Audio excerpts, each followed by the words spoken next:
WhatsApp add your status. Hello everyone, welcome to this channel. I'm here to help you out today. So without any delay, let's get started. So first of all, launch the Play Store application and check for WhatsApp just to make sure you have an updated version of the WhatsApp application. So let's search for WhatsApp. And as you can see, we have an update available. So we can just tap on update and start updating the application. After the update is done, simply tap on the WhatsApp application to open up and then tap on updates, and here you can see the My Status option. So tap on My Status option. You can select any of the pictures over here, and when you do that, you can see the sticker icon at the top of the screen.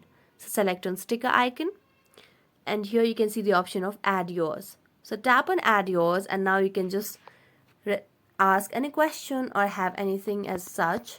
So let's give a question, and viewers can respond to this topic with a status as well.